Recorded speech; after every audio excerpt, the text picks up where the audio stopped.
Magandang panahon po mga ka-tax at gusto ko po sana sa inyong ipaalam na may reverse psychology pong ini-implement ang ating mga kinauukulan.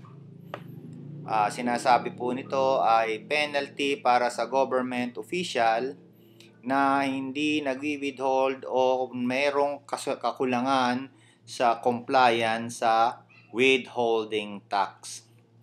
Pero gusto ko po sanang sabihin sa inyo, mga ka-tax na pribado, nabubuhay ng isang pribadong pamamaraan, tayo po ay nakasulat sa other concern.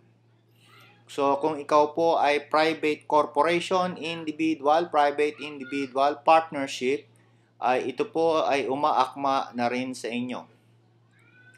At ang responsibility nyo po ay narito rin, ay nasa letter B. Ayan po, 1, 2, 3, 4. Ito po yung mga dapat nyong i-fill up na forms at kailan nyo dapat i-fill up.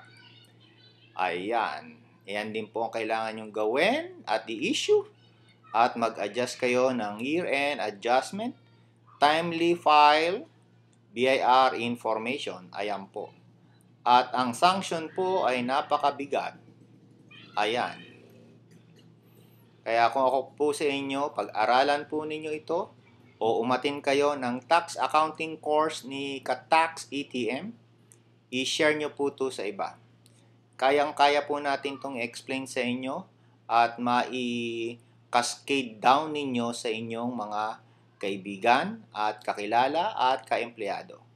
Maraming salamat mga Ka-Tax. Ito po ang inyong Ka-Tax ETM. I-like nyo po ang aking Facebook katax.etm at bilhin nyo po ang aking Biblia at Successful Tax Practice Roadmap. Thank you!